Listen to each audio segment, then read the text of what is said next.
welcome to another episode of iMed. Today we're going to talk about an important subject here in Sri Lanka, diabetes. Something a lot of people have been talking about, especially with the pandemic situation and the number of deaths that we have had. But what causes diabetes? What can we do as a nation to stay away from it?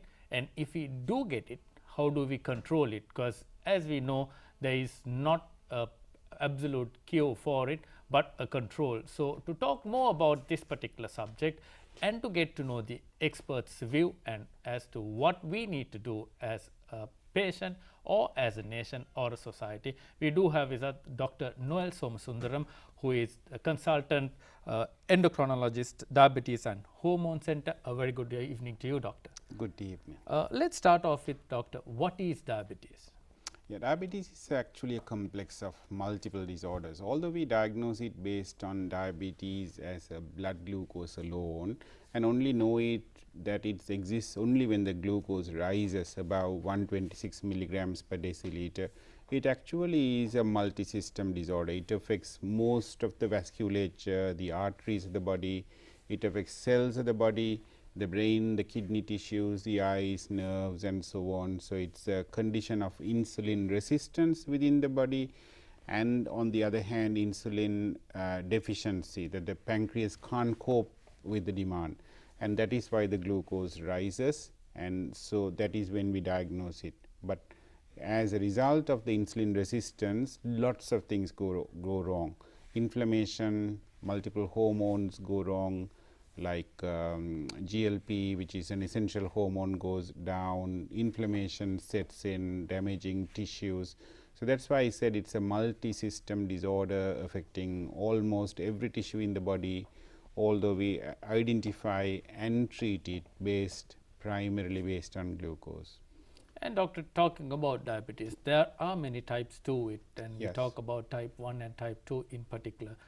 What are the two differences in these two? Yeah, so there are multiple other types as well. Type 1 is a disease of primarily of children, but also of adults, where the primary problem is lack of insulin, and that is because the pancreas gets destroyed due to an antibody. So, it is an autoimmune condition primarily occurring in young children, and those children require insulin lifelong, and it is easy to treat once you diagnose it, but the devastating feature is that it occurs in children and it is an autoimmune condition.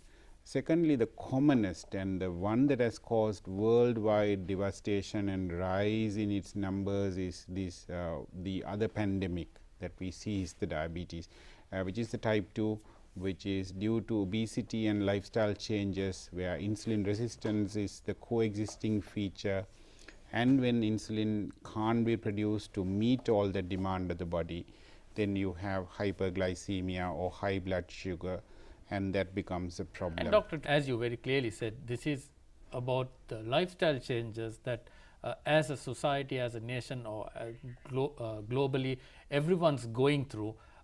What resulted in this whole change? Because this is not something we spoke about a couple of generations ago. Yes.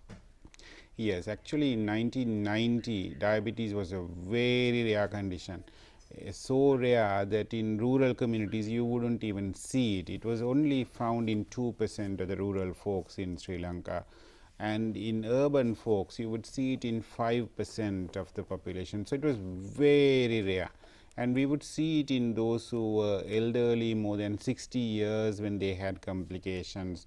There was hardly any test to diagnose it. Mostly we will see it by urine testing and when they have got a wound in the leg. That was the way we diagnosed it in the olden days. When we were med students, we would see it with leg ulcers, and that was it. But we have also seen the rapid changes in the demography and the lifestyle of the population over the last 50 years. For example, the caloric intake of the population has risen by 40% over the last 40 years. We have added one extra meal and 2 snacks to our meal compared to our forefathers who would have mainly eaten 2 meals, and those 2 meals would have been part of a long day of work. So, they would have just basically, the food was basically an existentialism You would exist, and as part of existence, as to exist, you would eat, and you would work very hard. So, physical work or hard working was part of general life, and physical exercise has gone down by about 50% over the last 40 years. I would say by about 90% in most communities in Colombo now, because even children hardly exercise now. So, we have this dichotomy of, on the one hand, rise in caloric intake, and on the other hand, drop in food, drop in exercise, whereas our genes have determined that it will save all the calories possible in the body as fat. So, that adipose tissue, the extra fat that we store as extra energy for a future date of starvation, which the body thinks is needed, becomes a factor against us, because it causes inflammation. You would have remembered I have kept on talking about inflammation throughout this talk, and that seems to drive the tissue damage that occurs. The brain, the kidney, the heart, the eyes, all of them take a damage because of this inflammation that happens because of cytokine release from the adipose tissue, the fat tissue that body stores, and that seems to be the primary pathology that drives. So, we just do not have diabetes alone, we now have high blood pressure, we have high cholesterol that causes deposition of cholesterol in the heart, we have cholesterol deposition in the liver causing fatty liver disease. So, we have now a cluster of these modern disorders, one of high blood glucose, another one of high blood pressure, high cholesterol which manifests as heart attack, another one of high liver functions or high ALT which manifests as liver disease. So, all of them lead to high risk of heart attacks, kidney failure and stroke. So, it's not just one, but it affects a lot of other Yes. organs, and that could affect, it could be life threatening as so well. So, these are disease of modern times, which is primarily brought on by our rapid transition in lifestyle without any change in our genes to cope with that change. So, we have now become more urbanized or Coca-Colanized, we call it. We have now started consuming high calorie food without being able to cope with that intake of food, and on the other hand, we have also cut down the amount of calories that we can burn, because we do very little. So, the body handles water differently. If you note, even if you drink extra water, the extra water is sent out as urine.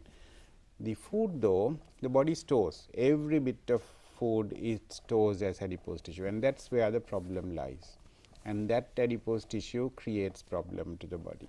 And doctor, you mentioned that we have changed quite a bit over the last 40 years or so, and things have changed.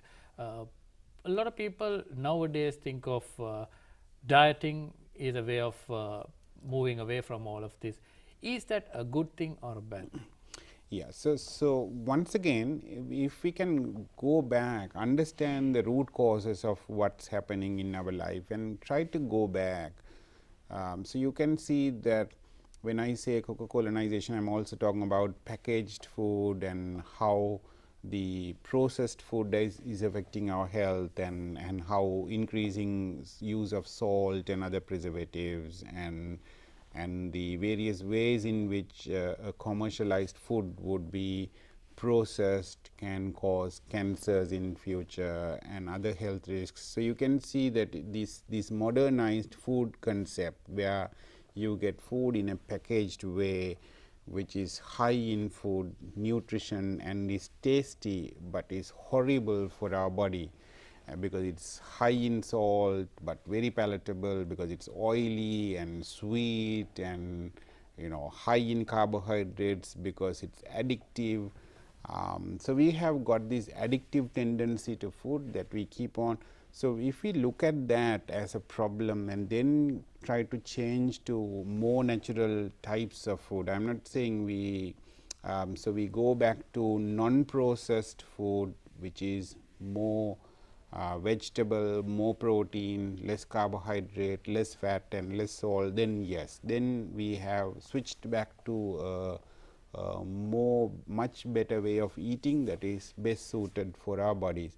So, rather than calling it dieting, I would say if we go back to healthy eating, which is better for our body and better suits us, so that is the better type. So, I liken it to the type of fuel that you will pump to your vehicle. So, every vehicle requires a particular type of fuel, and similarly our body requires a particular type of fuel, and if we switch back to that, then the body tends to cope with it much better. And doctor, talking about this change in our lifestyles, I think a lot of us probably in Colombo and suburbs in the urban areas tend to work from 8 to 5, probably seated in one place and hardly moves about. There is not enough breaks that you take. What kind of effect will this kind of work ethic that we have had over the maybe last 2 decades or so have on our systems? Yeah. So, if you can, there is another nominal that we can use to assess our health, which is sitting time. There is also another nominal that you can use to assess our time, which is the sleeping time now, because there is what is called the sitting time, which is the amount of time you sit, which is proportional to the amount of diseases people will have. Also, you will now find that the sleeping time, which keeps going later and later, which also is something that is not supposed to happen, because our body is actually, it is tuned within us that science, actually Nobel Prize was awarded to the finding that within our body, in each of our cells, there is a clock that gets awakened by the sunlight and starts ticking in the daytime. As waste products accumulate, it needs to repair itself again, so it needs to sleep, and so we need sleep in the night at the appropriate time. And so, when we do not go to sleep, but add light, and therefore, artificial light does not allow us to go through that motion. So, we are all in a jet lagged stage, socially jet lagged stage. You find that that also is an added health risk to us. So, that also increases diabetes risk and all of these non-communicable diseases that I spoke about. Even cancer risk goes up with that. In children, they have shown by studies that when they are taught to sleep earlier and have at least 6 hours of sleep, their obesity levels go down, and just the sleeping pattern alone, when it shifted, this obesity pattern and diabetes improves just by that alone. So, just showing us that the multiple risk factors in our lives have to be brought in alignment with our natural state of body. And that's something that everyone needs to keep in mind as well, doctor. I think a lot of us spend a lot of time seated and lack of sleep because we work till late or watch movies or whatever. Even when we get home, spend a lot of time on the phone, and these things needs to change. Moving from that to someone who's got diabetes or high sugar levels, high glucose levels as you may call it, what should they do first? Yes. So, hyperglycemia is only a marker. So, as I said, their lipids are abnormal, their blood pressures go up, their liver may be playing up already by the time they have diabetes. Normally, by the time they have diabetes, all of these are also in place, the other risk factors. So, they need to try and see, so we call it a tailor-made solution, where you try and identify what your problems are. Is it weight? Is it your liver? What's your blood pressure? What's your cholesterol? Try to identify all of those issues and try to reverse all of them to normal.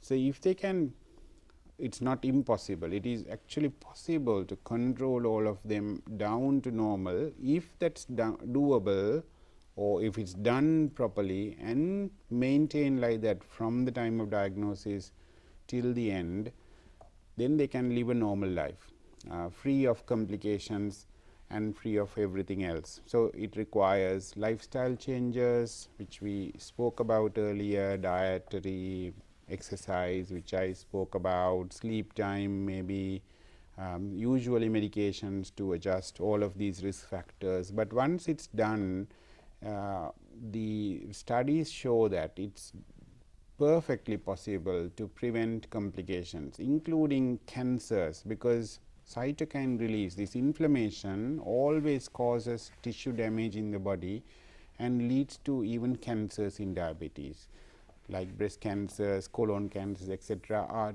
increased in diabetes. Even those risks can be cut down. Diabetics are at twice the risk of a heart attack, and they are at high risk of a kidney failure, and a heart failure risk is twice, a stroke is 2 times as high in diabetics. But all those risk factors can be brought down almost to the rate of a normal person by careful tailor-made control of all those risk factors. And doctor, if you find out that you are a diabetes, uh, how should you control yourself, and what are the types of food that you should try and stay away from? Because this is something a lot of people needs to know, because I think we are used to a high carb intake right through probably all 3 meals. So what do we need to control? Yeah, so there is no special advice for a diabetic is the message I want to give, because I spoke about how we have all changed our food. So whether they have diabetes or not, actually it is the grade 1 curriculum that we teach the diabetic patients. So in grade 1, if you look, what we have introduced to the grade 1 curriculum is to identify the red zone foods and the green zone foods, because for grade 1 children, what are taught are the lifetime skills, like wash your hands, and once they are taught, they do it lifetime. Respect your elders and respect your teachers, and so on. So those are skills that are taught and imparted in them that are expected to last until they die. And similarly, food skills are imparted and expected but not followed.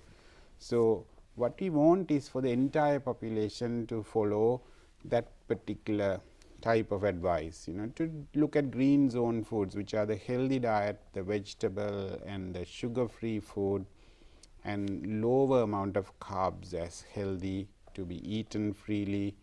When I say low amounts of carbs, being lower quantity is important, and to consider all the red zone foods. So whether you have diabetes or not, it's best to avoid the fatty food, the sugary food and the salty food, and of course the children are taught to avoid alcohol and smoking, etc. So those are the 5 groups of food they are taught as a red zone food. So they are not taught much science, but they are just told these are red zone, avoid them. The green zone is the pulses and the vegetables and the fish and the chicken and the whole grains, and consider them as your friends, as the green zone.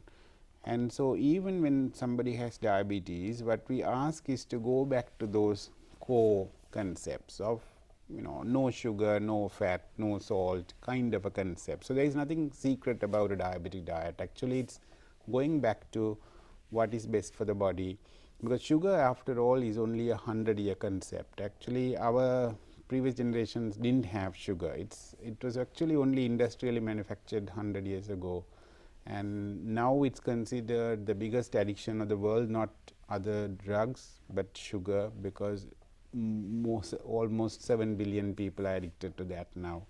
So it's just to go back to what is good for the body. So sugar is not just a diabetic advice. It's what we advise for the diabetic is for people to go back to healthy eating patterns, and carbohydrate quantities to be appropriate for their weight. So if they are overweight, to eat less, and if their sugars are high, to eat less, because carbohydrate gets converted to glucose and increases the sugar.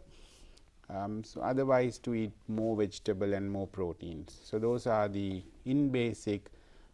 Children are taught later on a plate model, where they are told half of the plate should be vegetable, quarter of the plate should be proteins, fish, chicken, pulses, etc., and the rest can be carbohydrate.